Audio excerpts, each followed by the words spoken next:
5월 15일 목요일 하나님께서 우리에게 주신 말씀 함께 묵상하도록 하겠습니다. 성경 에스더 3장 7절부터 15절까지입니다. 아하수에로 왕 제12년 첫째 달 곧 니산월에 무리가 하만 앞에서 날과 달에 대하여 부르 곧 제비를 뽑아 12째 달 곧 아달월을 얻은지라.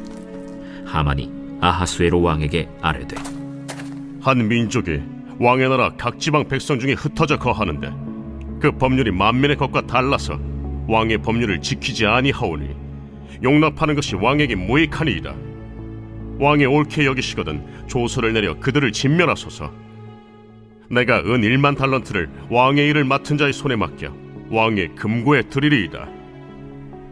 왕이 반지를 손에서 빼어 유다인의 대적 곧 아각 사람 함무다다의 아들 하만에게 주며 이르되 그 은을 내게 주고 그 백성도 그리하노니 너의 소견에 좋을 대로 행하라.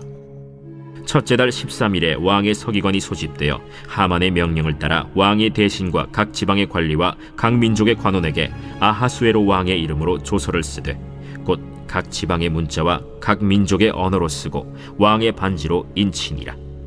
이에 그 조서를 역졸에게 맡겨 왕의 각 지방에 보내니 12째 달 곧 아달월 13일 하루 동안에 모든 유다인을 젊은이, 늙은이, 어린이, 여인들을 막론하고 죽이고 도륙하고 진멸하고 또 그 재산을 탈취하라 하였고, 이 명령을 각 지방에 전하기 위하여 조서의 초본을 모든 민족에게 선포하여 그날을 위하여 준비하게 하라 하였더라.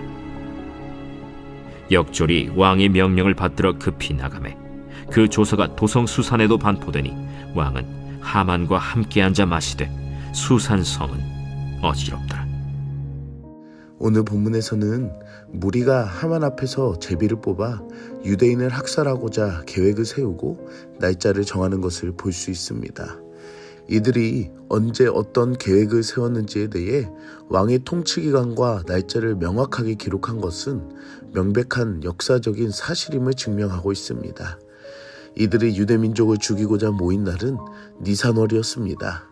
니산월은 유대 원력으로 1월을 이야기합니다. 유대 원력을 사용하게 된 그 시작은 애굽에서 나온 날부터 애굽의 원력인 태양력이 아니라 자신들을 구원해 주신 유월절을 기준으로 세운 하나님 백성들의 원력입니다. 곧 첫째 달은 유대인들에게 있어서 가장 큰 명절인 유월절이 있습니다. 유월절은 죽음을 넘어 생명을 얻은 구원의 날입니다. 하지만 오늘 하만의 계략은 그 기념하는 절기에 오히려 유대인을 죽이고자 계획한다는 것입니다. 마치 출애굽의 위기가 다시 시작된 것처럼 유대민족을 죽이고자 했습니다. 우리는 에스더서의 결과를 이미 알고 있습니다. 이들은 죽음을 계획할지라도 하나님은 여전히 생명의 길로 인도해 주신다는 것입니다. 또한 제비를 뽑은 그 결과가 1월 달에서 가장 먼 마지막 달인 12월이었습니다. 제비를 뽑은 것이 우연이라고도 할 수 있지만 11개월이나 시간이 벌어진 것은 하나님의 일하심입니다. 사랑하는 성도 여러분, 세상의 계획에는 그보다 높은 하나님의 섭리가 있음을 알아야 합니다. 완벽한 계획을 꾸몄다고 할지라도 하나님은 사소한 제비 뽑기에도 능히 바꾸시는 분이십니다. 세상 사람들은 우연이라고도 생각할 수 있습니다. 하지만 우리는 믿음의 사람으로 역사를 주관하시고 다스리시는 하나님의 능력을 알아가는 여러분들이 되시기를 축복합니다. 하만은 자신의 음모에 총력을 기울여 왕에게 은 1만 달란트를 드리겠다고 이야기합니다. 결국 아하수에로 왕은 자신의 반지를 빼어 하만에게 주고 허락을 하게 됩니다. 이처럼 세상의 방식은 돈이 중심이 되고 그 돈으로 권력을 사고 자신의 계획을 실현하는 방법이 있음을 알 수가 있습니다. 하지만 하나님의 방법은 다릅니다. 돈과 권력으로 되는 것이 아닙니다. 오직 하나님의 말씀 안에서 그분의 계획대로만 일하신다는 것입니다. 사람의 뜻과 그 계획으로 그분의 뜻을 바꿀 수가 없습니다. 그 이유는 그분은 전능자이시며 완전하시기 때문입니다. 다른 어떤 뜻이 더 좋을 수도 없습니다. 그분이 선하심과 인자하심이 완전하시기 때문입니다. 사랑하는 성도 여러분, 하나님의 뜻 가운데에 우리가 산다는 것은 완전하신 하나님의 주권 아래에 사는 은혜가 있다는 것입니다. 오늘 나와 동행하시고 그 뜻을 펼쳐 역사하시는 완전하신 그 하나님의 은혜에 감사하는 여러분들이 되시기를 축복합니다. 결국 하만의 뜻대로 도성과 각 지방에 조서를 내려 유다인의 젊은이와 늙은이, 어린이, 여인들을 막론하고 모두 죽이고 그들의 재산을 탈취하라고 명령합니다. 이것은 함께 살던 마을의 사람들이 유대인들을 무참히 죽여야 하는 날이 내려진 것입니다.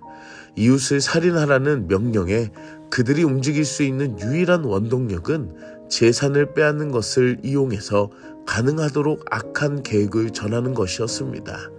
세상은 성경과는 다른 방법으로 살아가는 것을 알아야 합니다.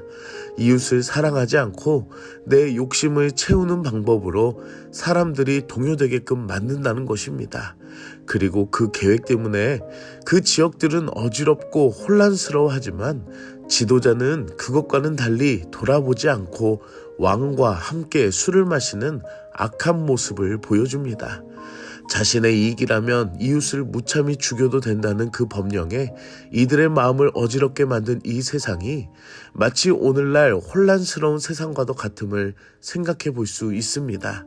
자신의 이익이라면 이웃의 아픔과 슬픔은 무시되어 버리고 성공과 기회만을 쫓아가는 세상의 방법들이 이전이나 오늘이나 같음을 보며 이런 세상에서 우리는 어떤 기준과 원칙을 두고 살아가야 하는지를 생각해 볼 수 있습니다.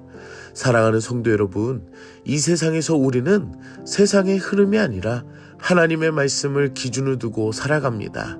그리고 그 말씀 안에는 유일한 완전한 하나님의 법도가 들어 있습니다.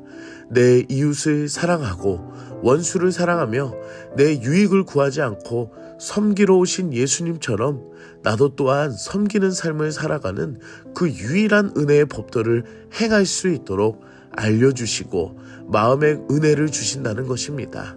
오늘 하루 나에게 주신 그 하나님의 마음과 그 말씀의 은혜들이 우연이 아니라 인도하심이며 그 계획에 우리가 성도로 살아가는 유일한 구별된 존재임을 기억하며 세상의 소금과 빛으로 어지러운 이 세상에 쓰여지는 여러분들이 되시기를 축복합니다.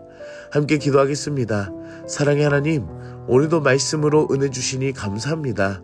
말씀을 통해 바른 길을 세상 가운데에 빛으로 인도하시니 감사합니다. 우리가 세상에 현혹되어 마음을 세우지 못한 어리석음을 회개합니다. 불쌍히 여기시고 용서하여 주시옵소서.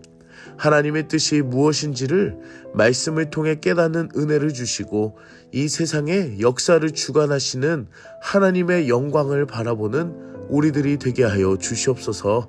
세상의 유혹과 타협들 안에서 하나님의 은혜를 잘 분별할 수 있는 지혜를 허락하여 주시고 하나님의 마음을 따라 하나님의 백성답게 살아가는 구별된 유일한 소망의 자녀들이 되게 하여 주시옵소서.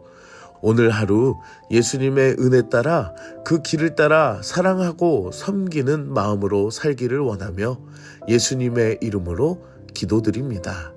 아멘.